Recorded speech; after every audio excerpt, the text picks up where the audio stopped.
Bismillahirrahmanirrahim. Assalamualaikum warahmatullahi wabarakatuh. Alhamdulillah wassalatu wassalamu ala Rasulillah wa ala alihi wa sahbihi wa mawalah wa la hawla wa la quwata illa billahi wa ba'du. Terlanjutkan kajian kita masih membahas tafsir dari surah Al-A'la. Dan kita masuk pada ayat A'udzubillahi minasyaitonirrajim. Bismillahirrahmanirrahim. Wa nuyassiruka lil yusra. Malam ini kita akan membahas satu ayat saja karena panjang pembahasan. Wa nuyassiruka lil yusra. Dan kami, wahai Muhammad, akan memberikan kemudahan kepada dirimu. Apa makna kemudahan yang Allah Subhanahu wa taala berikan kepada Nabi sallallahu alaihi wasallam ini? Yang dimaksud kemudahan dalam ayat ini adalah asy-syari'atu yusrun wala harajun fiha wala syiddatun. Yang dimaksud kemudahan dalam ayat ini artinya Allah Subhanahu wa taala akan memberikan kepada Rasul sebuah syariat, sebuah ajaran yang mudah, tidak memberatkan dan tidak pula syiddah keras dalam ajarannya. Malam ini kita akan membahas bahwa Islam ini agama yang mudah. Tapi jangan kemudian ayat ini dijadikan dalil. Kalau antum kadang sholat, kadang enggak, kemudian saya katakan kenapa enggak sholat, kan mudah agama ini Ustaz. Kok dipersulit kali? Bukan begitu. Itu bukan memahami agama ini mudah, tapi memudah-mudahkan agama namanya. Baik, ma'asyiral muslimin yang dimuliakan Allah Subhanahu wa taala. Allah Subhanahu wa taala berfirman dalam ayat yang lain dalam surah Al-Baqarah ayat 185. Yuridullahu bikumul yusra wa la yuridu bikumul usra. Allah Subhanahu wa taala menghendaki bagi kalian kemudahan dan Allah tidak menghendaki kepada kalian kesukaran. Ayat ini sebagai ayat yang sangat jelas menerangkan bahwa syariat Allah Subhanahu wa taala yang disampaikan Rasul kepada kita adalah syariat yang mudah dari semua segi. Bahkan Al-Quran sendiri Allah Subhanahu wa taala katakan walaqad yassarnal qur'ana lidzikri dalam surah Al-Qamar 13, dan kami mudahkan Al-Quran itu untuk diingat. Qurannya saja Allah mudahkan. Kalau kita lihat kitab-kitab sebelum Al-Quran seperti Taurat, Injil, sulit dihafal saja, sulit. Tetapi Al-Quran itu Allah mudahkan sampai ke anak-anak pun bisa hafal. Belum balik pun bisa hafal Quran. Artinya bahwa Quran ini dimudahkan oleh Allah Subhanahu wa taala. Sebagaimana menghafalnya dimudahkan, maka isinya juga semua mudah. Ma'asyiral muslimin yang dimuliakan Allah Subhanahu wa taala. Kalau kita membandingkan syariat Islam dengan syariat-syariat sebelum Islam, maka kita tahu bahwa syariat sebelum Islam itu sangat berat bagi penganutnya. Contoh, ketika Bani Israel ditinggal oleh Nabi Musa alaihi salatu wassalam 40 malam untuk mengambil Taurat ke Bukit Saina. Kemudian tiba-tiba hanya ditinggalkan 40 malam mereka menyembah patung anak sapi yang dibentuk Samiri. Maka Musa bergegas pulang karena Allah Subhanahu wa taala memberitakan bahwa umatmu telah difitnah oleh Samiri. Akhirnya Musa marah. Sampai papan Taurat yang dipegangnya itu dibanting sehingga pecah sebagiannya.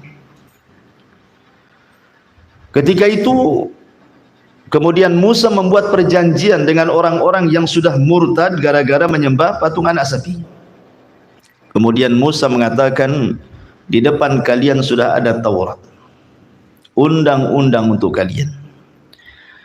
Kalian harus melakukan isi undang-undangnya. Tiba-tiba Bani Israel mengatakan, lihat dulu wahai Musa, kalau mudah kami amalkan katanya, kalau sulit ya kami pikir dulu. Itulah Bani Israel ya. Tidak mengatakan sami'na wa ata'na seperti sahabat Nabi. Mereka mengatakan sami'na wa asaina, kami mendengar tapi setelah itu kami maksiat. Akhirnya kemudian Nabi Musa alaihi salatu wassalam berdoa kepada Allah Subhanahu wa taala, bukit Tur itu diangkat. Wa rafa'na fawqakumut tur, kami angkat bukit Tur di atas kepala mereka. Kemudian Musa meminta pilihan kepada mereka, mau dibanting bukit kalian akan binasa atau mau ikut Taurat.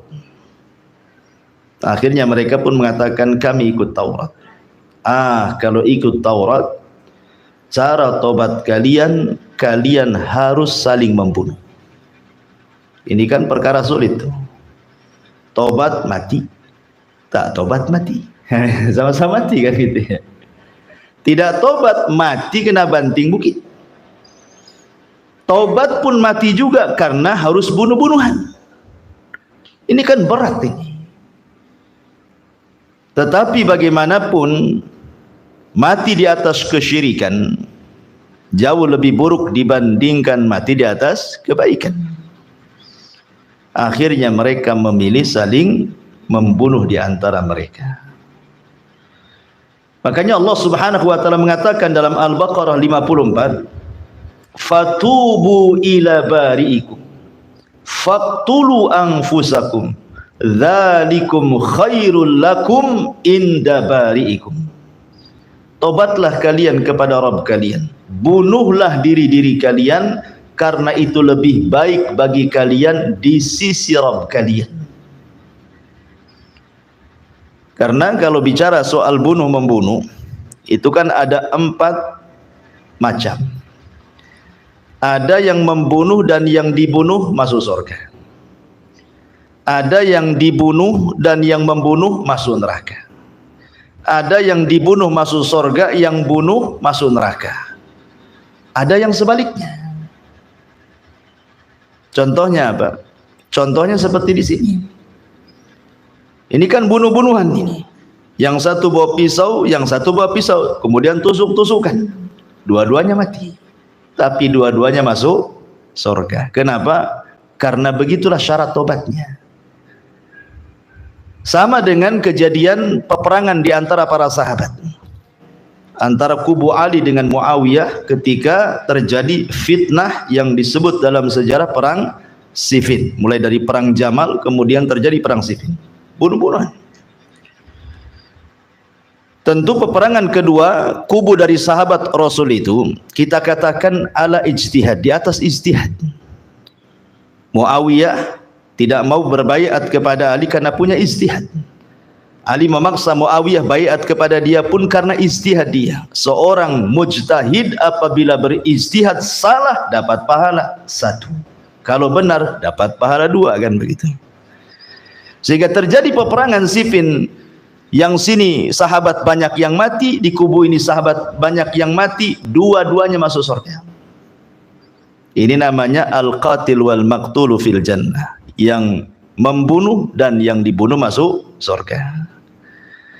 Yang kedua, al-qatil wal maqtulu fin nar. Yang membunuh dan yang dibunuh dua-duanya masuk neraka. Ya. Seperti sabda Nabi sallallahu alaihi wasallam, al-qatilu wal maqtulu finnar. Kata Nabi sallallahu alaihi wasallam, orang yang membunuh dan yang dibunuh dua-duanya masuk neraka. Kata sahabat Rasul, kalau yang membunuh masuk neraka wajar, lah yang dibunuh masuk neraka ini cemana ceritanya? Maka Rasul mengatakan, ya, karena sebenarnya dia itu harisan ala qatli. Kalau dia tidak dibunuh, dia memang semangat untuk membunuh. Apa saja dia yang dibunuh. Gitu. Jadi dua-duanya memang ingin saling bunuh, kan begitu. Berarti kata Nabi SAW, al-qatil wal maqtulu finnar. Seperti ada preman rebutan parkir. Nah, itu kan. Dua-duanya ingin bunuh. Akhirnya bunuh-bunuhan. Dua-duanya di neraka lah. Ya. Kemudian yang ketiga, yang membunuh masuk surga, yang dibunuh pula masuk neraka. Seperti jihad. Seorang pasukan kaum muslimin melawan pasukan orang kafir. Akhirnya pasukan kaum muslimin membunuh orang kafir dalam peperangan. Maka yang dibunuh masuk neraka lah, karena mereka orang kafir. Yang membunuh masuk surga kalau dia meninggal, ya, dalam peperangan mati syahid. Ya. Atau mungkin sebaliknya, yang dibunuh masuk surga, yang membunuh masuk neraka. Seperti antum di rumah, masuk pencuri, antum mempertahankan, takutnya dia membunuh anak, membunuh istri, mengambil harta dan begitu seterusnya. Antum lawanlah tuh pencuri itu, bawa arit pula dia, bacok pula kepala antum, mati antum. Berarti yang dibunuh masuk surga karena dia syahid membela keluarga. Kalau seandainya kemudian malingnya mati juga gitu, masuk neraka dia, karena dia mati karena ingin mengambil hak orang. Ini faedah daripada ayat ini. Yang ingin saya sampaikan bahwa bagaimana beratnya syariat di zaman dulu. Tobat saja harus bunuh-bunuhan, gitu maksudnya. Apa syariat Islam demikian? Tidak. Inna dina indallah yusrun, kata Rasul. Agama ini Allah mudahkan. Kalau seseorang kemudian murtad, naudzubillah, keluar dari Islam, kemudian dia bertobat, diterima tobatnya. Jadi Islam itu sangat memudahkan sekali. Ini contoh yang kita lihat dari umat-umat sebelum kita, atau contoh dahulu, harta-harta rampasan perang di zaman dulu itu tidak boleh dimanfaatkan. Ya, dapat harta rampasan perang, habis perang ya dibuang begitu saja. Kan sayang, padahal itu ada dapat kuda, dapat unta, dapat macam-macam namanya harta rampasan perang kan. Tetapi Allah mudahkan kepada Nabi SAW. Apa kata Rasul? Wa uhillat liyal ghanaim, dihalalkan kepadaku dan umatku harta rampasan perang, bisa dimanfaatkan, Allah mudahkan. Atau kurbannya umat dulu itu susah, ikhwan. Kalau mereka mau berkurban itu harus cari bukit, cari gunung. Jadi kambingnya dibawa ke atas gunung, kemudian diikat di gunung. Seperti kisahnya siapa? Habil dan Qabil. Itu kurban di atas gunung tuh. Cara diketahui diterima korbannya bagaimana caranya? Nunggu halilintar. Kalau Allah Subhanahu wa taala menghendaki korbannya si fulan diterima, maka akan didatangkan halilintar, kemudian menyambar korbannya, kemudian terbakar hangus. Berarti korbannya diterima. Coba beratnya. Ini sudah dua beratnya nih. Satu, naikkan hewan ke atas gunung. Dua pula diperlihatkan ikhlas enggaknya. Berarti kan ketahuan mana yang ikhlas, mana yang tidak kan? Oh, yang terbakar ikhlas dia, yang tak terbakar tak ikhlas. Seandainya ditampakkan antum korban tuh ke masjid, kemudian ditampakkan ikhlas tidaknya, apa nggak malu? Ini korbannya hasil korupsi. Nampak ini kan gitu. Kenapa Ustaz? Ngamuk. Bukan, hewan ngamuk bukan tanda itu beli dari korupsi, tidak ya, memang mungkin sifat hewannya seperti itu kan itu. Intinya bahwa inilah syariat-syariat dulu itu susah. Contoh najis. Umat dulu itu kalau seandainya pakaian mereka terkena najis tidak bisa dipakai selamanya, dibuang. Makanya sebanyak apapun celana dan baju mereka itu pasti akan sedikit. Tapi kita kan tidak, cukup dicuci saja kan. Dicuci 3 kali selesailah tuh najis itu, masih bisa dipakai lagi. Jadi umat dulu wanita haid orang Yahudi najis, dia harus pindah kamar selama dia masih haid, tidak boleh makan satu meja, tidak boleh tidur satu kamar. Bayangkan. Tetapi umat Islam boleh, satu meja satu kamar boleh, tapi jangan digauli. Allah mudahkan semuanya. Dari sini ma'asyiral muslimin yang dimuliakan Allah Subhanahu wa taala, bahwa sebenarnya ada syariat-syariat umat dulu itu yang dimudahkan, ada juga yang memang berat. Seperti Nabi Musa ketika datang Bani Israel menceritakan tentang ada orang kaya dibunuh. Kemudian datang kepada Musa minta dibongkar siapa pembunuhnya. Musa kan memudahkan, potong sapi betina, selesai. Tidak menyebutkan apakah anak-anak sapinya itu, apakah sudah besar, apakah sudah beranak, apakah cacat, apakah sehat, apakah warnanya macam-macam, silahkan tinggal sembelih. Tapi mereka memberatkan diri, tanya pula warnanya, tanya umurnya, sapinya ini sudah dipekerjakan atau tidak. Maka akhirnya Allah beratkan. Ketika mereka memberatkan, maka Allah beratkan sekalian. Makanya dalam Islam juga ada bahasa apa? Waman yushaddad-din illa ghalabah. Siapa yang memberat-beratkan diri dalam agamanya, maka agama akan mengalahkannya. Contoh, antum ingin mengamalkan semua sholat sunnah, antum ingin mengamalkan semua puasa sunnah, antum ingin mengamalkan semua zikir yang diajarkan Nabi, doa yang diajarkan Nabi. Coba bayangkan, sehari antum mulai dari pagi nih sholat umpamanya syuruk, kemudian habis itu duha, kemudian masuk masjid tahiyatul masjid, ya, kemudian rawatibnya, malamnya qiyamul lail, witir umpamanya kan. Kemudian antum juga ingin mengamalkan puasa, Dawudnya antum amalkan, Senin Kemisnya antum amalkan, Ayyamul Bidnya antum amalkan, semua doa-doa antum amalkan semuanya. Bisa? Nggak akan bisa. Kemampuan kita terbatas. Makanya kenapa Nabi SAW mengatakan khairul a'mal adwamuha wa inqallah. Sebaik-baik amal itu sedikit tapi istiqomah. Karena yang sedikit itu kalau dilakukan terus-terusan jadi banyak. Tapi yang banyak kalau dilakukan tiba-tiba kemudian berhenti, tidak dapat apa-apa. Logikanya kan seperti itu. Antum 1 minggu semua ibadah dilakukan, minggu depan cuti, sakit semua badan. Selesailah antum beramal seminggu, cuti pula 2 bulan. Apa yang antum dapat? Kecapean. Karena namanya batas tenaga manusia itu dibatasi. Makanya Allah mengatakan fattaqullaha mastata'tum, bertakwalah semampu kalian, la yukallifullahu nafsan illa wus'aha. Allah itu tidak membebani sesuatu kecuali yang kita mampu melakukannya. Begitulah Islam itu agama yang mudah, sangat mudah. Ya. Makanya wajar kalau seandainya Islam itu tersebar di mana-mana, coba diterima semua agama. Coba bayangkan dari mulai Nabi SAW di zaman itu yang masuk Islam cuman berapa orang. Tapi hari ini bisa seantero dunia. Karena orang-orang yang mereka tadinya bukan Islam kemudian masuk ke dalam Islam, mereka memandang Islam itu lebih mudah, lebih simpel, lebih toleran. Ya, tidak berlebihan dan tidak juga meremehkan. Makanya dari mana-mana orang banyak masuk Islam. Dari ujung timur ke barat, selatan ke utara, menunjukkan apa? Agama ini mudah diterima semua orang.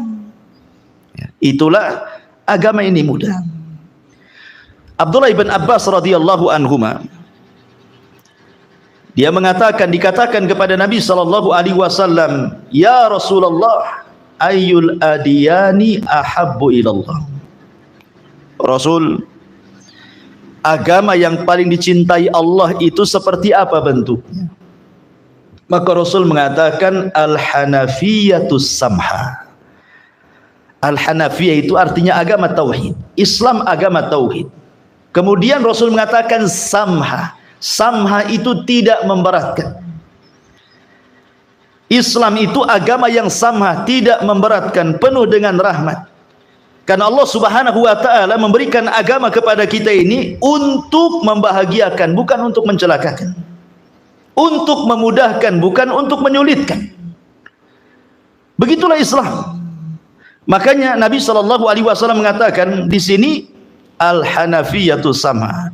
Lihat firman Allah Subhanahu wa taala di dalam Al-Qur'an. Allah mengatakan laqad ja'akum rasulun min anfusikum azizun alaihi ma anittum harisun alaikum bil mu'minina raufur rahim.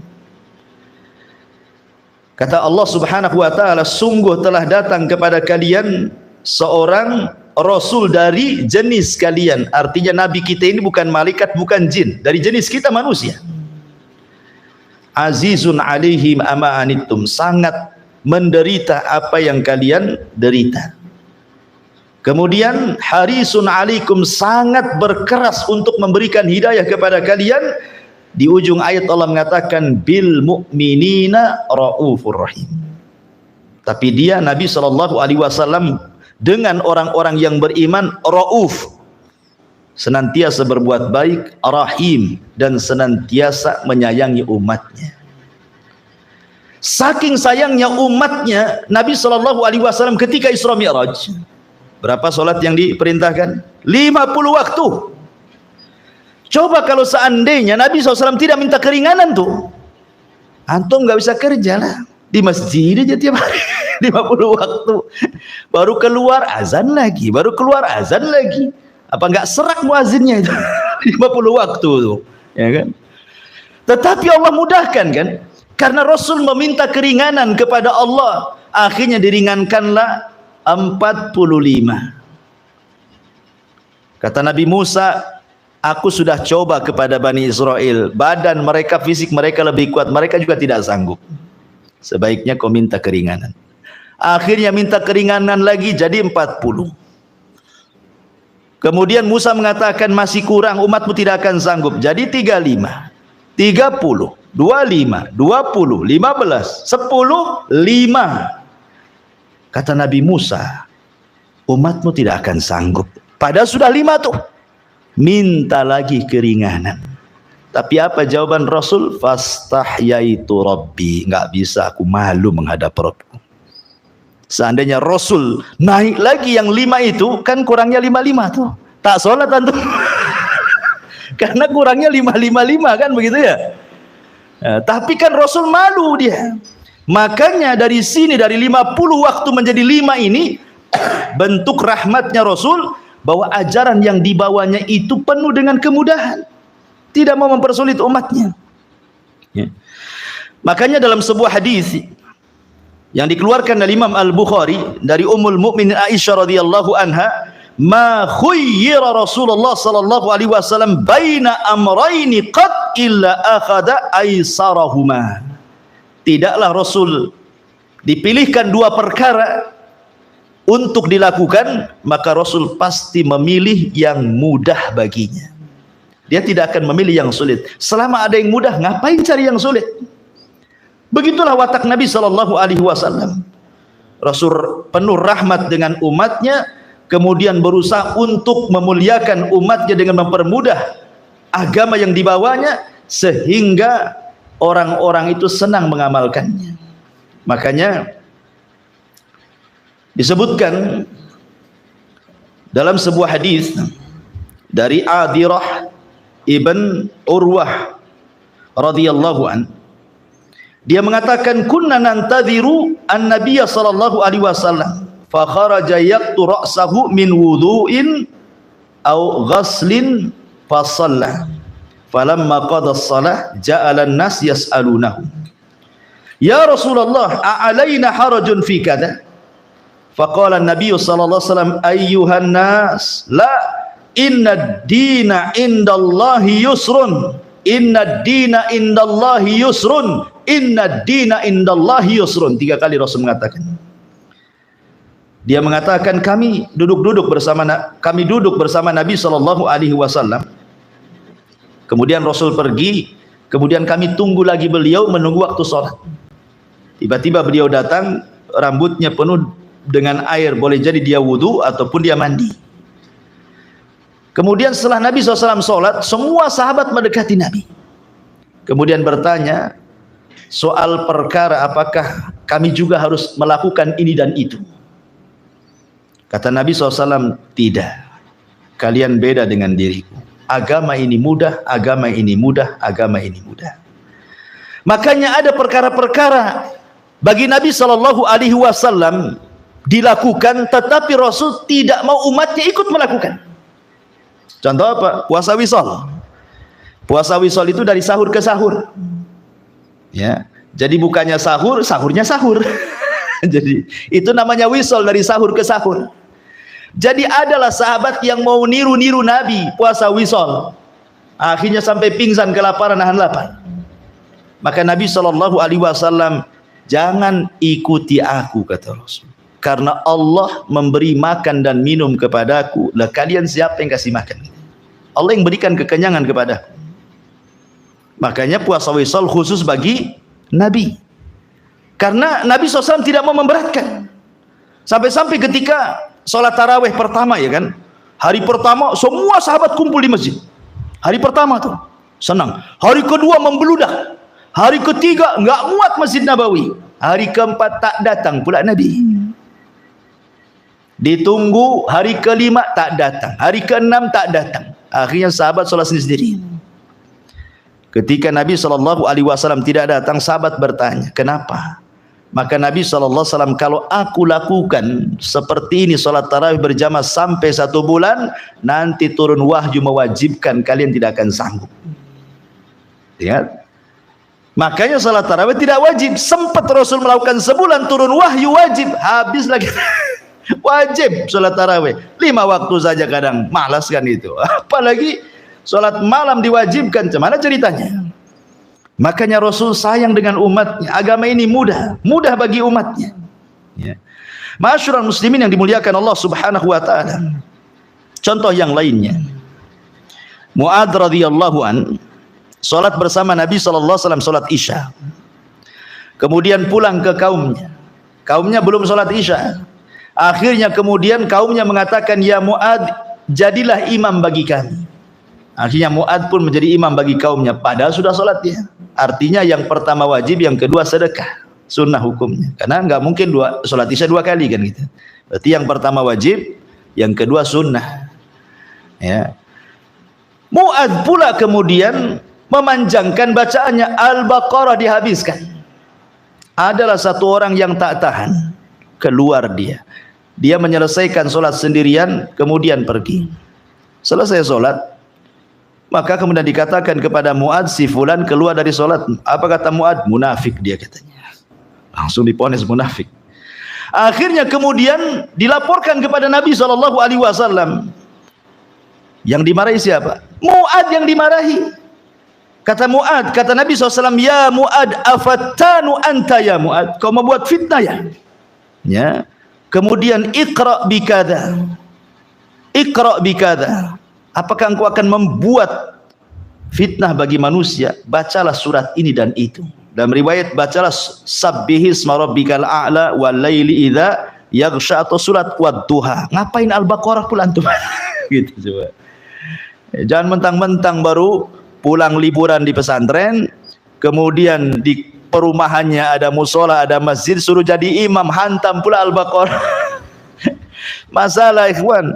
Makanya dalam riwayat yang lain ada juga kasusnya seperti Mu'adz. Datang ke telinga Rasul, naik mimbar Nabi, marah-marah dan mengatakan, ayyuhan nas, inna minkum munaffirin, inna minkum munaffirin. Hei manusia, ada di antara kalian yang membuat orang lari, ada di antara kalian yang membuat orang lari. Jangan. Ya, sampai-sampai kata Rasulullah, basyiru wala tunaffiru, yassiru wala tu'assiru.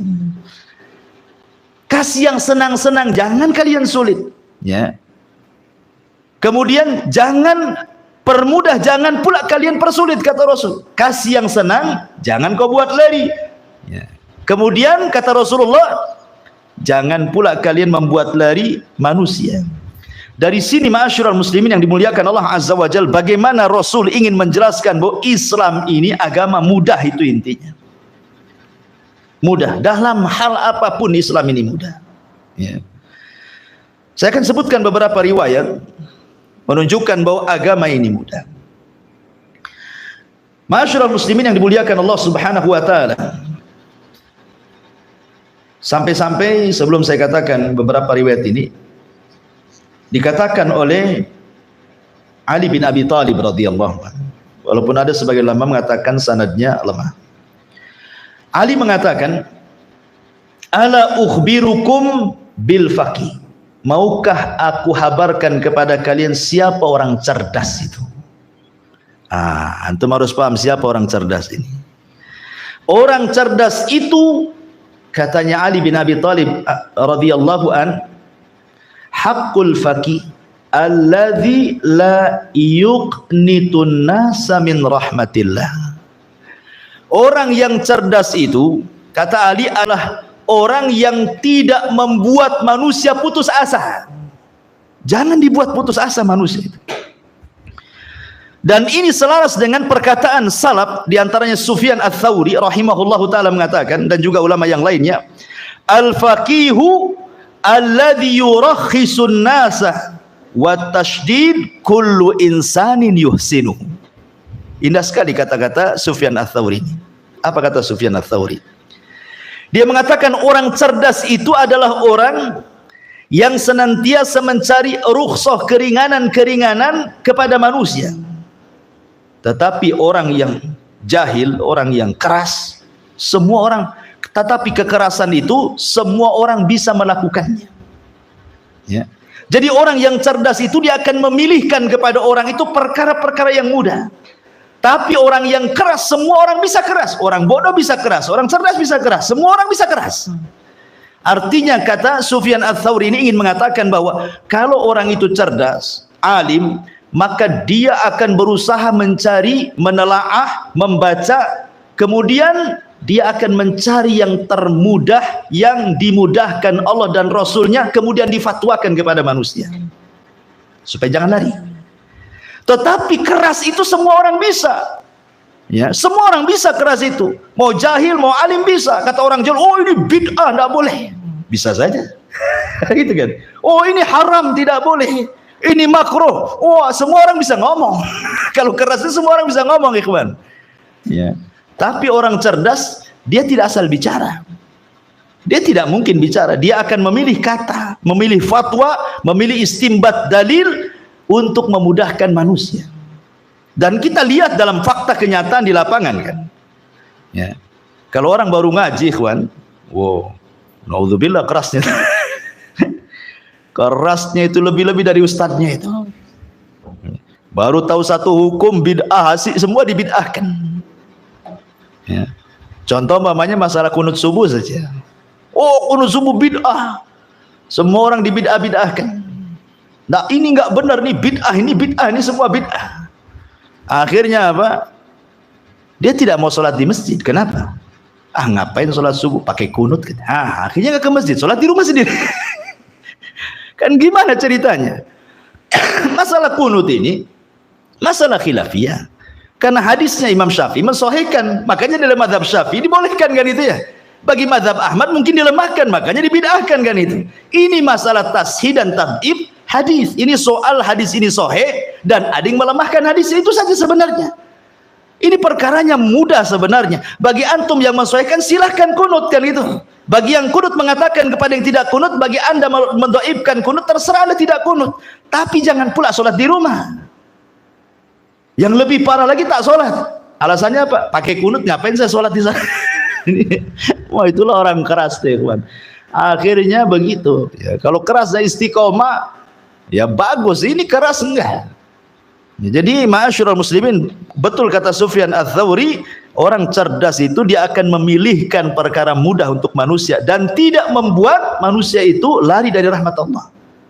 Kata Ali radhiyallahu anhu, tapi keras itu semua orang bisa mengucapkannya. Ya.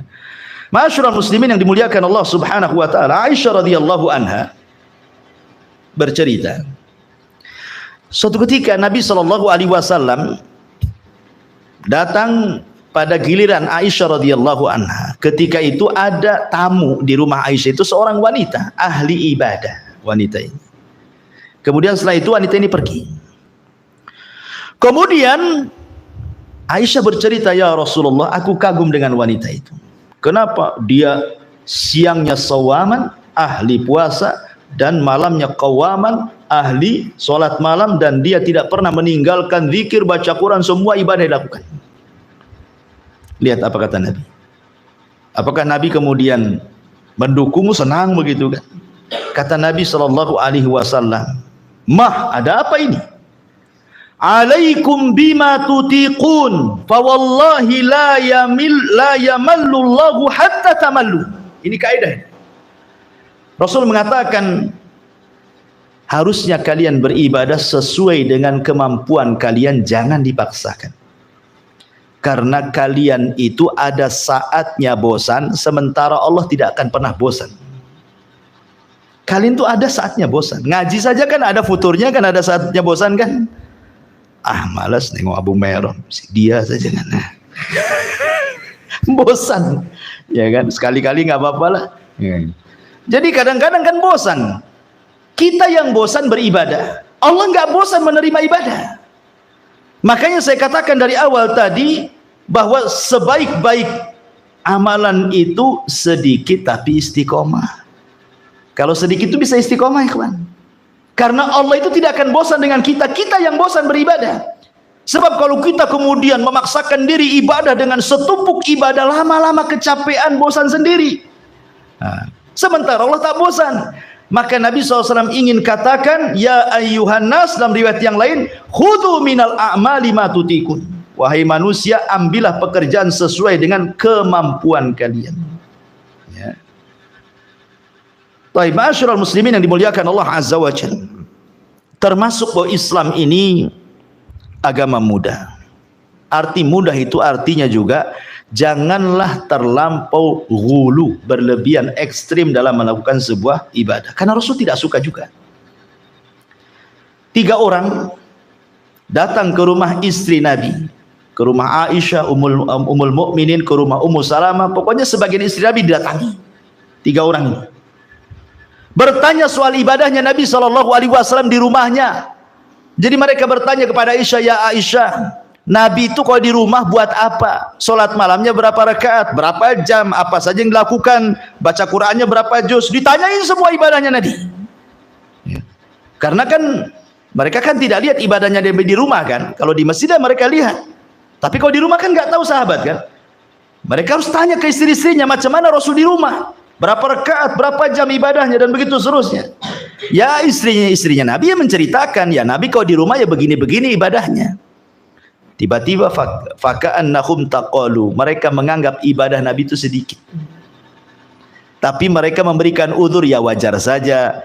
Nabi itu ibadahnya tidak banyak, wong dia sudah diampuni dosanya yang telah, yang sedang, yang akan datang. Loh kami, masa ibadah yang sedikit sementara tidak ada jaminan ampunan? Bersumpahlah satu orang dan mengatakan, saya akan sholat malam terus, harus lebih dari Nabi. Mulai dari Isya sampai subuh tidak akan tidur, sholat terus.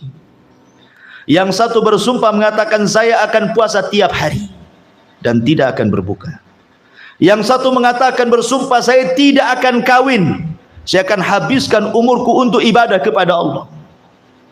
Saya bayangkan, bagus nggak tuh niatnya? Kan bagus niatnya kan? Ikhlas niatnya karena ingin melebihi Nabi.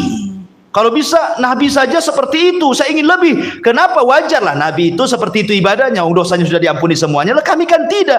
Berarti yang tidak diampuni dosanya harus melebihi amalan yang diampuni dosanya. Itulah pikiran para sahabat. Sampai berita ini kepada Nabi, naik mimbar Nabi. Ya. Kemudian Nabi SAW marah-marah tuh. Apa kata Nabi SAW? Innama a'lamukum billahi wa atqakum wa ahsyakum lahu walakinni akumu wa anam wa asumu wa uftir wa atazawwajun nisa faman raghiba an sunnati falaysa minni. Kata Nabi SAW, saya lebih paham dibandingkan kalian, saya lebih takwa dibandingkan kalian, saya lebih takut kepada Allah dibandingkan kalian, tapi saya sholat malam terkadang tidur, tidak dihabiskan sholat malam, ya.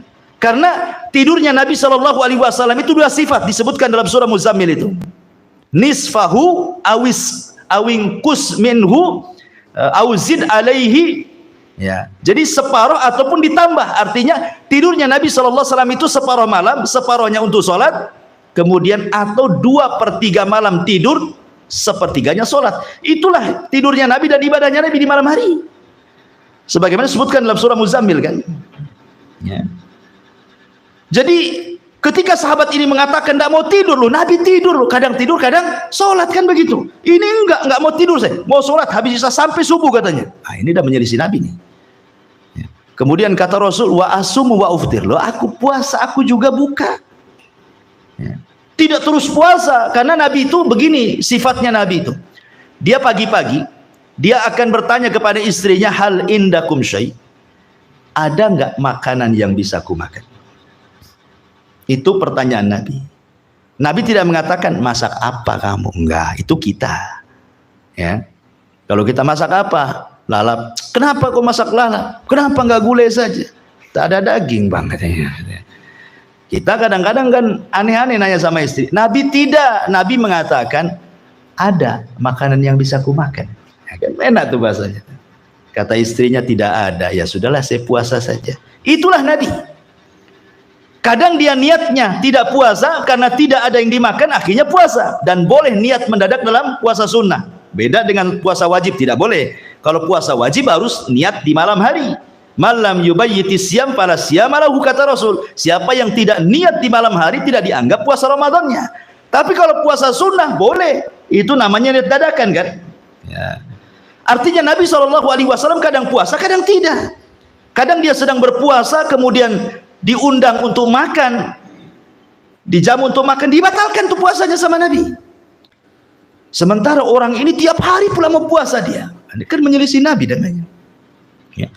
Kemudian yang satu pula nggak mau kawin loh, Nabi istrinya 11 kok nggak mau kawin, ini gimana ceritanya? Orang yang tidak mau kawin itu mungkin punya penyakit, atau mungkin punya syubhat di kepalanya, ajaran sesat, ya. Cuman dua itu tuh orang nggak mau kawin. Ima punya penyakit atau ada pemahaman sesat dia di kepala. Maka cepat kawin antum. Yang belum kawin, yang sudah kawin bolehlah nambah kan. Kan itu. Yang ingin saya katakan ikhwan, lihat Nabi SAW tidak mau memberatkan umatnya. Rasul tidak senang kan. Rasul justru marah-marah. Jangan seperti itu. Itu bukan sunnahku itu. Rasul tidak memberatkan karena agama ini mudah gitu maksudnya. Ya. Ini satu contoh. Contoh yang lain.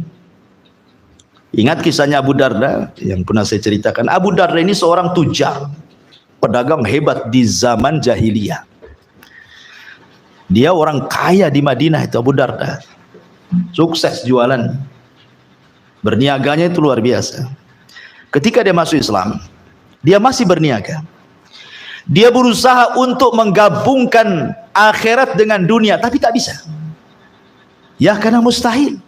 Makanya kalau ada orang yang ngomong sama antum, kalau saya sih berusaha 50% agama Ustaz, 50% dunia, antum langsung tunjuk hidungnya, pendusta kamu.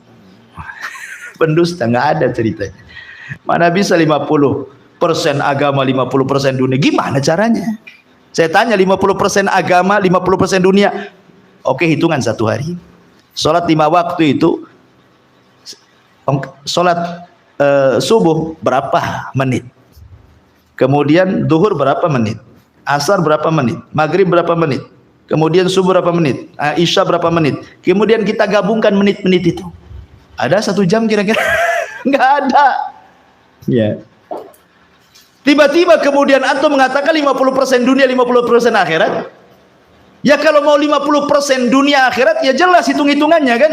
Umpamanya dari pagi sampai asar antum sholat, ibadah, zikir semuanya kan. Nanti habis asar antum baru bukalah itu kios-kios toko-toko tuh. Ah itu benar tuh. Tapi nggak ada yang melakukan seperti ini. Makanya tidak bisa menggabungkan antara dunia dan akhirat itu. Kalau antum mementingkan dunia, kalah akhirat. Kalau antum mementingkan akhirat, kalah dunia. Begitu yang benar cara berpikirnya. Karena mustahil, ya pasti akan ada yang jomplang satu-satunya tuh. Entah 70% ke akhirat, akhirnya 30% ke dunianya, atau sebaliknya kan gitu ya. Tidak bisa antum hitung-hitungan itu 50% dunia. Dusta antum ngomong begitu. Gimana cara menghitungnya? Apalagi kalau umpamanya tobatnya baru usia 40 tahun tobatnya lah, ya dari 20 tahun ke 40 tahun maksiat dibilang saya berusaha menyeimbangkan dunia akhirat lah, yang 20 tahun antum kemana kan gitu ya, nggak akan bisa ya. Jadi saya katakan Abu Darda itu berusaha seperti itu, nggak bisa dia, itu sahabat Nabi loh, mau menyeimbangkan dunia akhirat, nggak bisa Abu Darda itu. Akhirnya kemudian Abu Darda pun ingin mengakhiri dunia bisnisnya.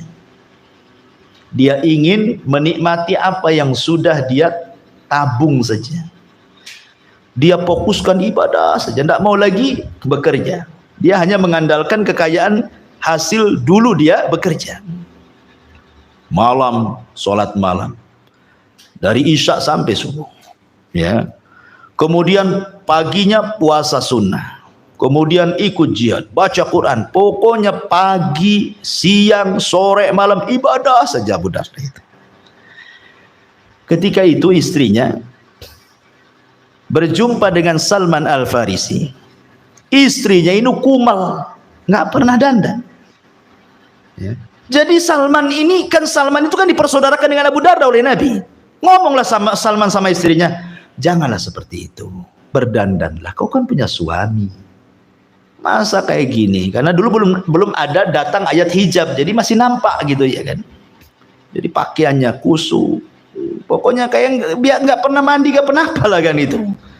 Jadi istri memberikan alasan kepada Salman, ya Salman, ya inna Abu Darda laisa lihaja, buat apa saya harus cantik-cantik glowing, buat apa? Abu Darda lo ndak mau sama aku lagi, dia sibuk ibadah. Tuh orang dulu kalau istri tidak diperhatikan karena sibuk ibadah. Orang sekarang kalau istri diperhatikan, ada tuh yang kedua. Bahaya itu. Bahaya itu, pasti dicurigai itu. Kenapa kok nggak diperhatiin? Ya. Jadi akhirnya kemudian Salman ini, wah ini nggak beres dengan Abu Darda. Bilang sama saudaraku Abu Darda, besok saya akan bertandang ke rumahnya. Disampaikanlah pesan Salman. Oh, Abu Darda senang karena Salman saudara dia yang sudah dipersaudarakan Nabi. Ingat konsekuensi kalau sudah dipersaudarakan Nabi, harus saling menghargai, menghormati, menolong. Dan makanya Abu Darda ketika Salman mau datang itu senang, sumringah luar biasa. Disediakan tempat yang enak, kasur yang empuk, kasih makanan yang lezat. Pokoknya betul-betul dimuliakan saudaranya. Datanglah Salman. Malam-malam kata Abu Darda, nih ya Salman, tidur. Ini sudah saya sediakan semuanya. Oh nggak bisa, kamu juga harus tidur. Kata Abu Darda, nggak bisa, saya mau sholat katanya. Oh kata Salman, kalau begitu saya nggak akan tidur sampai pagi katanya. Akhirnya apa? Tidur pula Abu Darda. Pas sepertiga malam bangun berdua kemudian sholat. Ya.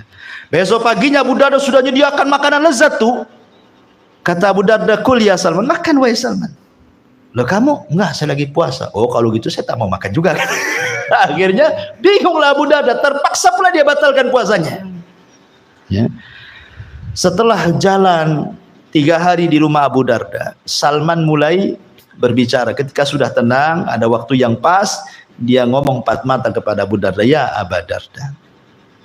Apa kata Salman? Ini nasihat yang bagus kepada Abu Darda. Ya Abu Darda, inna alaika haqqun wa inna li ahlika haqqun wa inna lillahi alaika haqqun. Abu Darda, kamu punya hak, keluargamu punya hak, Tuhanmu juga punya hak. Gunakan sepertiga hak kepada Allah, Gunakan sepertiga hak kepada keluargamu, gunakan sepertiga hak untuk menjaga kesehatan badan. Kamu juga perlu tidur, nanti sakit. Kan itu. Tapi Abu Darda tidak mau itu. Dia tetap mau ibadah sampai kabar ini kepada Rasul. Apa kata Rasul? Shadaqah Salman. Salman telah benar. Akhirnya ketika kemudian Abu Darda mendengar bahwa Nabi SAW membenarkan Salman Al-Farisi radhiyallahu an, maka akhirnya Abu Darda pun merubah persis seperti yang dinasihatkan Salman dan hidupnya lebih bahagia lagi. Ya. Begitulah kemudian Nabi SAW ketika mendengar Salman ngomong begitu langsung dibenarkan. Kenapa? Karena Islam itu bukan seperti itu, memberat-beratkan. Dengan memberatkan yang ini akhirnya meremehkan yang lain, bukan begitu kan itu. Satu sisi ibadahnya oke, tetapi ke keluarga tak oke, kan jadi masalah jadinya. Ya. Itulah kalau orang memberat-beratkan agama pasti ada yang diremehkan yang lainnya. Ini contoh kisah Abu Darda. Kisah Abdullah ibn Amr ibn As radhiyallahu. Abdullah ibn Amr ibn As. Abdullah ibn Amr bin As ini jago puasa, ikhwan. Wah, kalau puasa itu paling mudah bagi dia. Ya begitulah manusia, ada yang dilebihkan puasanya, mudah puasa, sulit pula sedekah. Kan itu ya. Ada mudah sedekah, tak bisa dia puasa. Nah sedekah aja lah, puasa antum aja. Kan gitu. Puasa sunnah, anak bisa ke Senin Kemis. Tapi kalau saya sedekahkan nanti buka anak yang traktir, anak bisa gitu. Antum yang puasa, anak yang traktir iftar antum. Kan puasa antum jadi milik saya. Walaupun tak puasa, saya dapat pahala puasa katanya kan. Memberikan iftar orang puasa kan itu ya. Itulah cerdas orang. Tapi kalau puasa Ramadan jangan pula ngomong begitu. Ya, kamu puasa Ramadan, aku yang kasih. Aku tak puasa, tapi kan kamu dapat. Orang gila ini. Puasa wajib tidak bisa diwakilkan, ya kan? Jadi Amr bin As ini ngomong sama Nabi SAW bahwa dia ingin puasa setiap hari. Kata Nabi SAW, la taf'al, jangan kau lakukan. Sum waftir, kum wanam. Puasa tapi juga kadang-kadang kau berbuka. Jangan puasa setiap hari. Sebagaimana berdirilah sholat malam tapi kadang-kadang juga kau harus tidur. Fa inna li jasadika alaika haqqan, jasadmu punya hak. Kemudian wa inna li rabbika alaika haq. Sesungguhnya kepada Rabbmu juga ada hak. Wa inna li ahlika alaika haq. Dan kepada keluargamu, istrimu, anakmu juga punya hak. Kemudian katanya Amr ibn As, tapi saya mampu Rasul, saya mampu. Saya akan berusaha memberi hak kepada mereka, tapi saya ingin puasa lebih daripada apa yang kau katakan. Kata Nabi SAW, karena melihat kekuatan Amr ibn As ini mampu berpuasa, mampu nahan lapar gitu ya. Maka kata Nabi SAW, kalau harus engkau seperti itu, fasum siyama nabiyillahi Daud. Cukup kau berpuasa seperti puasa Nabi Daud. Satu hari puasa, satu hari tidak. Satu hari puasa, satu hari tidak. Itu sudah terbaik puasa itu. Tidak perlu setiap hari. Ya. Jadi Nabi SAW walaupun Amr ibn As ini, Abdullah ibn Amr ibn As ini punya kemampuan, mampu berpuasa, tapi Rasul tidak mau memberatkan. Sekali lagi karena ada hadis tadi apa? Manusia itu ada waktu jenuh. Dan Allah tidak akan pernah jenuh menerima ibadah kita. Kita yang jenuh beribadah, itu masalahnya. Rasul tidak mau itu. Makanya Rasul SAW ingin mengajarkan bahwa agama ini sangat mudah. Ya. Atau contoh hadis Nabi SAW, Rasul mengatakan, masih hadis dari Abi Dzar Al-Ghifari radhiyallahu an, yusbihu ala kulli sulama min ahadikum sadaqah. Fakullu tasbihatin sadaqah, wa kullu tahmidatin sadaqah, wa kullu tahlilatin sadaqah, wa kullu takbiratin sadaqah, wal amru bil ma'rufi sadaqatun, wan nahyi anil munkar sadaqatun, wa yuzzi'u min dzalika rak'atan yarka'uhuma minadh duha, rawahu Muslim. Kata Rasul, setiap persendian anak Adam itu setiap pagi wajib mengeluarkan sedekah. Setiap tasbih sedekah. Setiap tahmid sedekah, setiap tahlil ucapan la ilaha illallah sedekah, setiap takbir ucapan Allahu Akbar sedekah, mengajak orang kepada kebaikan sedekah, mencegah manusia dari kemungkaran sedekah. Tapi antum tidak perlu melakukannya, kata Rasul. Cukup 2 rakaat duha mewakili semuanya. Kan enak tuh. Kalau antum kemudian bertasbih tiap pagi, takbir, tahlil, ngajak orang, ngelarang orang, kan agak berat. Tapi Rasul tidak perlu antum lakukan. Antum cukup 2 rakaat, 2 sudah mewakili itu semua katanya. Islam mudah. Ya. Makanya kalau kita lihat secara umum syarat Islam ya, saya belum cerita ibadah, kita cerita di luar ibadah dulu.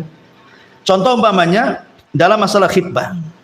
Dalam masalah khitbah, kita boleh kalau ada orang ingin menikah, dijodohkan, otomatis kan harus memandang. Memandang apa? Memandang wajah. Ya kan? Dimudahkan kalau nanti tidak dipandang wajahnya, cuman antum suka dengan dia atau tidak. Sampai ada cerita ya, kawan. Anak punya kawan waktu dia aman belajar. Ya, dia orang Kalimantan. Orang Kalimantan. Cerita, dulunya dia gabung di kelompok anulah, nggak perlu saya sebutkan. Jadi cerita gini, ngomong sama saya. Ada cerita katanya. Ceritanya gimana? Dia punya kawan. Kawannya ini ya orang soleh lah. Orang soleh. Dia ngomong sama seorang ustadz di kelompok itu. Carikan jodoh yang hafal Quran. Kan bagus tuh. Carikan jodoh saya seorang wanita yang hafal Quran. Dicarikanlah sama ustadz. Carikan sama ustadznya. Ya. Sebelum ustadz ini mencarikan, ustadz tanya dulu, kira-kira kriterianya seperti apa? Ya, kriterianya seperti apa? Oke, kamu sudah mengatakan cari yang hafal Quran, tapi saya ingin tahu kriterianya. Kamu yang tinggi, yang pendek, yang putih, yang hitam, yang mata lah gimana? Kata orang ini, enggak lah. Yang penting hafal Quran. Soal penampilan saya enggak peduli. Yang penting hafal Quran. Akhirnya betul-betul dicarikan. Ini anak muda ini ganteng, tampan, putih. Ya soleh lah gitu ya. Dicarikan sama ustadznya. Ya, rupanya di tempat pesantren dia tidak ada yang hafal Quran kecuali 1 orang. Ya, wanita ini kulitnya hitam, tidak terlalu cantik, orangnya pendek, gemuk. Ceritanya, cuman dia yang hafal Quran. Masalahnya kan itu ya. Jelek orangnya. Ya maksudnya pandangan kita ya, semua makhluk itu tidak ada yang jelek. Ya, Allah menciptakan manusia itu fi ahsani taqwim. Tapi kan kita ini punya fitrah bisa memandang mana yang cantik, mana yang jelek kan gitu. Ya. Jadi akhirnya karena kan pakai cadar juga nggak tahu kan. Nah, kemudian ketika akad nikah, kan perempuannya di dalam tabir. Jadi dia hanya akad nikah dengan walinya. Ya. Aku nikahkan kau dengan mahar sekian tunai, ku terima tunai, sah. Nah, selesai. Kalau gitu, ambil istrimu. Dia aja istrinya ke kamar. Sudah dibuka tuh menjerit dia keluar, kabur katanya. Enggak sesuai dengan kriterianya. Coba subhanallah. Akhirnya apa? Dia kan mengatakan ingin hafal Quran, akhirnya membenci agamanya kan. Harusnya soal agama itu pertama dibelakangkan dulu pertanyaan, ya kan? Tanya dulu kalau bisa cantik, kaya, nasabnya bagus. Ini yang terakhir nih, kalau bisa yang hafal Quran. Kata ustadznya kalau 4-4-nya ada, saya lah duluan katanya. Nggak perlu antum. Maksudnya gini, itulah penting supaya ketika kita nggak cocok, nggak disalahkan agamanya. Ini kan disalahkan agamanya jadinya kan, karena antum bicara tentang hafal Quran. Berarti orang yang hafal Quran akhirnya kan. Artinya ini belakangkan pertanyaan itu supaya ketika tidak suka, kenapa? Kan saya sudah ngomong minta yang cantik, kenapa kok kasih yang tidak cantik? Berarti persoalannya karena cantik kan. Ketika sudah dikasihkan yang hafal Quran, larikan yang nggak cantik, lah itu sudah salah dari awal dia. Jadi yang dicela agamanya. Islam itu mudah, nggak seperti itu. Makanya kan ada khitbah, nengok mukanya seperti apa kalau dia pakai cadar. Ya, boleh juga buka rambutnya. Takut-takut botak nanti. Ya. Jadi lihat dulu ta'aruf, kemudian habis itu cari tahu. Enggak mungkin main-main, nampak gitu kan. Ini cocok nih. Belum tentu. Ya. Main cucak cocok saja enggak bisa kan gitu ya. Cocok galicok itu apa istilahnya. Jadi itulah kemudahan Islam. Enggak bisa main gitu. Islam ini memudahkan orang. Kemudian yang kedua, kalau kita lihat juga masalah talak. Kenapa disyariatkan talak? Ini untuk memudahkan. Karena ada suami yang sudah jengkel dengan akhlak istrinya, kalau tidak ditalak menyiksa dirinya, kan begitu. Makanya disyariatkan talak. Supaya dia bisa mencari yang lain yang lebih solehah lagi, kan gitu.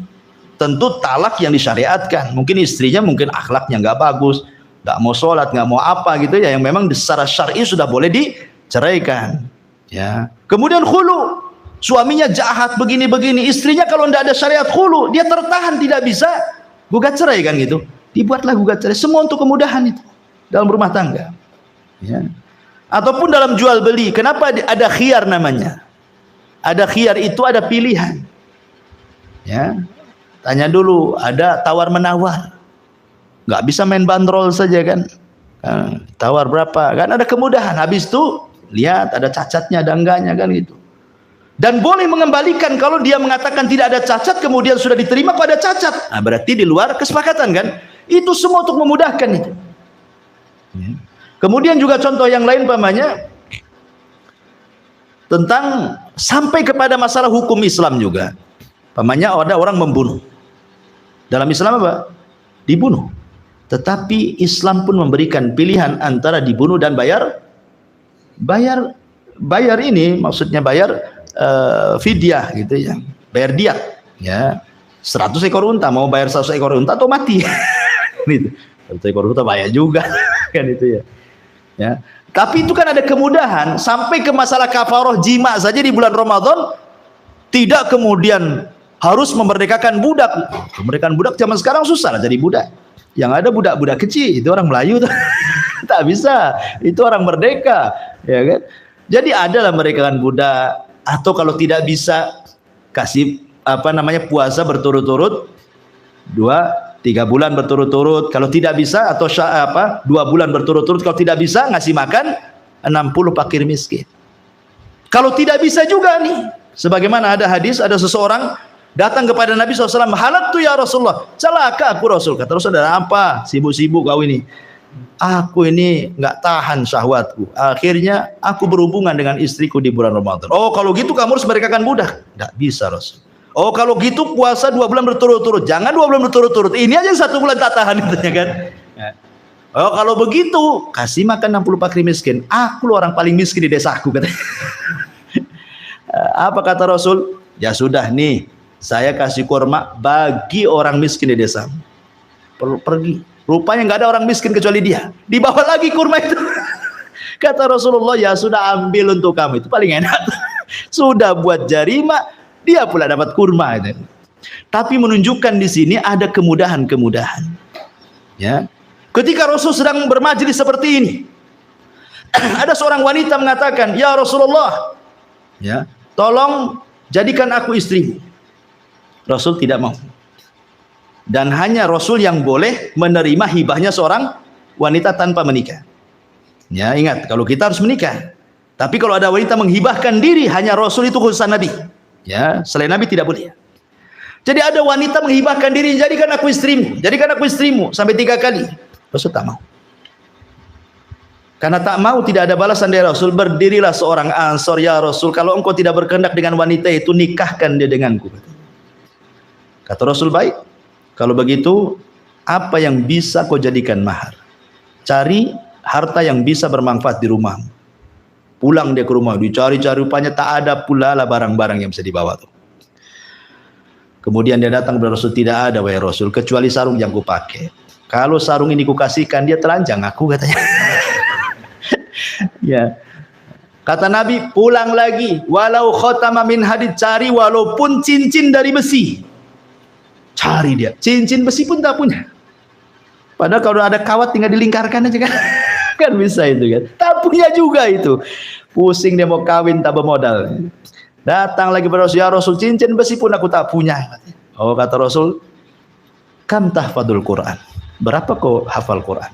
Oh, kalau itu aku hafal surat ini dan itu. Kata Rasul, uzawwijuka bima ma'aka minal Quran. Kunikahkan dengan dia dengan hafalan Al-Quran. Dimudahkan sama Nabi. Ini namanya nikah bonek, ya, bondo nekat. nekat aja nggak punya ini kan dia nikah kan. Tapi Rasul ingin mengatakan Islam ini mudah, itu intinya. Ya, jangan dipersulit. Ma'asyiral muslimin yang dimuliakan Allah Subhanahu wa taala. Baik. Abu Hurairah radhiyallahu an, kita masuk ke kaidah ya. Ini udah 9:30 ya. Oke, kita berhenti sampai 9:30 pas. Kita masuk ke kaidahnya ya. Banyak cerita tapi nanti nggak masuklah ke kaidahnya. Bicara tentang kemudahan Islam, sebab rukhsah kemudahan dalam Islam itu dalam bab ibadah ada 7. Kemudahan dalam Islam dalam bab ibadah itu ada 7. Yang pertama safar. Yang kedua al-marad, sakit. Yang ketiga al-ikrah, karena dipaksa. Yang keempat an-nisyan, karena lupa. Yang kelima al-jahlu, karena ketidaktahuan, jahil. Yang keenam al-usru wa umum belwa, adanya kesulitan karena terlalu sering ya, kesulitannya itu tidak bisa dihindari. Kemudian yang terakhir an-naqsu, karena adanya sebuah kekurangan. Saya contohkan satu-satu. Safar, kita lihat safar, orang sholat boleh qashar, itu kan kemudahan. Orang safar boleh jama', itu kan kemudahan karena safar. Safar orang puasa boleh membatalkan kalau tidak sanggup, itu kemudahan safar, dan ini kemudahan Islam ya. Kemudian dia tidak menghadiri Jumat, tidak wajib orang musafir hadir sholat Jumat, tidak wajib bagi musafir ikut jamaah, tidak wajib bagi musafir ikut sholat id ya, tidak wajib bagi musafir untuk sholat sunnah rawatib, tidak ada sholat rawatib bagi musafir itu. Kalau antum lagi safar tidak ada sholat rawatib ya, kecuali sholat rawatib 1 saja yang disyariatkan, 2 rakaat fajar. Adapun sholat-sholat yang lain disyariatkan, duha, witir, malam, itu kan bukan rawatib, nah, itu boleh. Tapi rawatib Rasul tidak pernah melakukan di safar. Lihat, dikurangi itu sunnahnya. Itu menunjukkan kemudahan Islam disebabkan safar. Yang kedua sakit. Orang sakit banyak kemudahannya, paling banyak orang sakit itu. Semua ibadah dimudahkan bagi orang sakit itu. Ya, tidak bisa berdiri, duduk, tak bisa duduk, baring ke lambung kanan, tak bisa baring ke lambung kanan, ke lambung kiri tak bisa, terlentang. Ya, terlentang bisa digerakkan pakai gerakan isyarat tangan, tak bisa pakai kedipan mata, tak bisa juga karena tidak gerak, tapi akalnya masih ada, dibayangkan. Kan itu. Allah mudahkan semuanya, ada alternatif orang sakit. Ya, puasa pun tidak wajib bagi orang sakit, tetapi diqadha kalau sembuh kan itu ya. Tidak wajib Jumat, tidak wajib jamaah, tidak wajib sholat id. Pokoknya banyak orang sakit tuh intinya. Kemudian yang ketiga al-ikrah, karena dipaksa. Dipaksa seperti kasusnya Ammar ibn Yasir. Dia dipaksa mengucapkan kalimat-kalimat kufur karena mau dibunuh sama Abu Jahal. Terpaksa lah memuji Lata, mencaci maki Nabi. Mencaci maki Nabi kufur, ikhwan.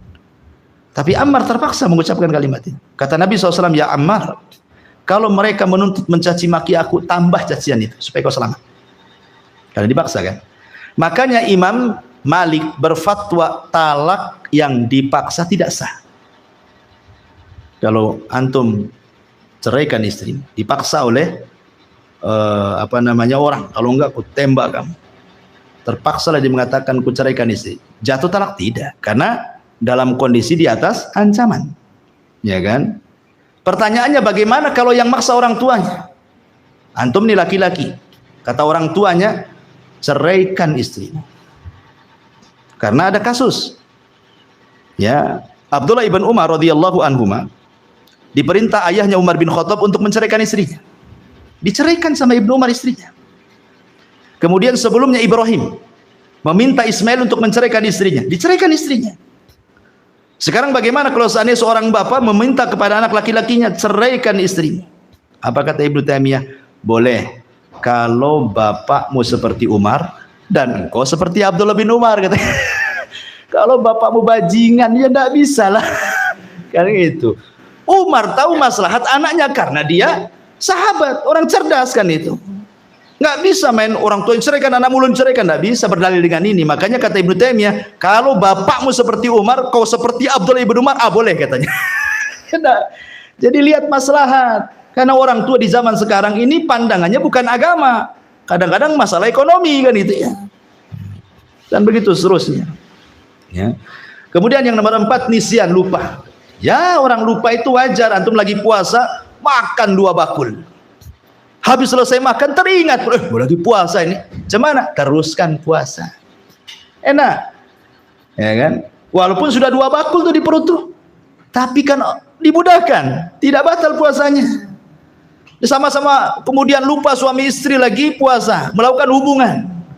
Selesai melakukan, kita kan lagi puasa ini. Nggak apa-apa, tapi jangan pura-pura kan.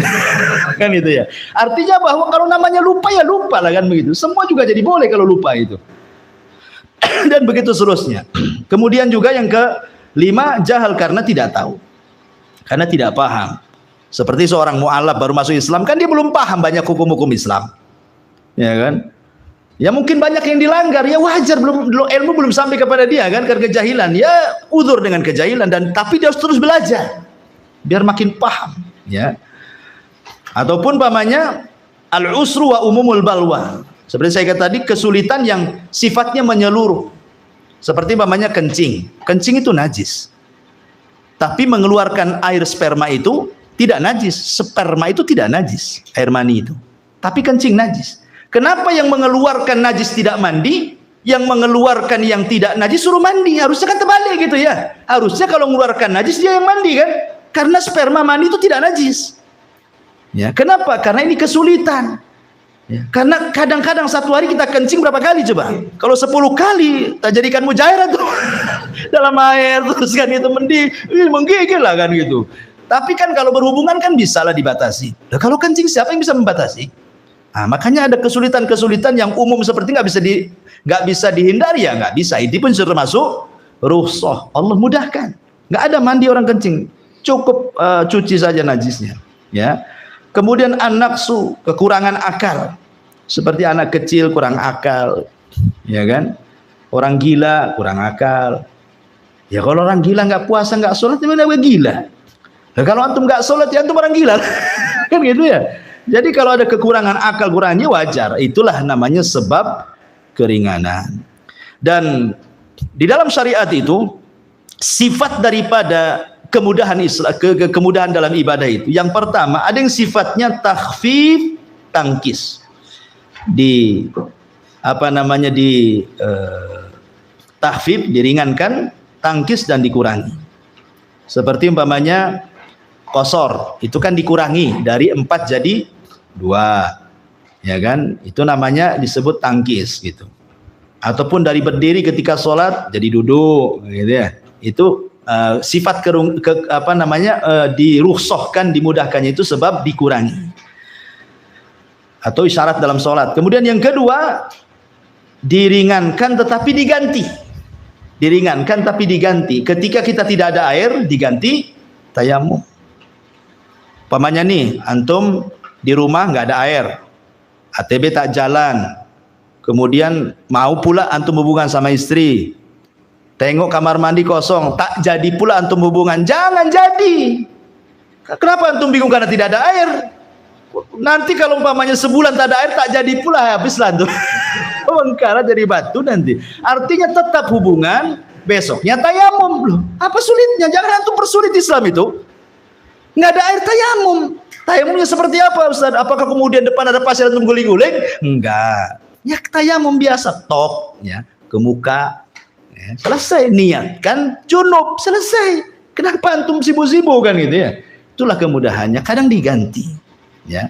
Kemudian yang ketiga ya, isqat, kadang-kadang digugurkan sama sekali. Seperti antum tidak sanggup haji, tak mungkin antum jalan kaki. Makanya saya heran kadang ada orang naik sepeda ya, ingin haji naik sepeda coba. Islam loh nggak ngajarkan seperti itu. Memang niatnya baik kan, tapi itu kan memaksakan diri kan. Naik sepeda keliling-keliling ke negara sampai ke sana, akhirnya dapat pula viral di sana.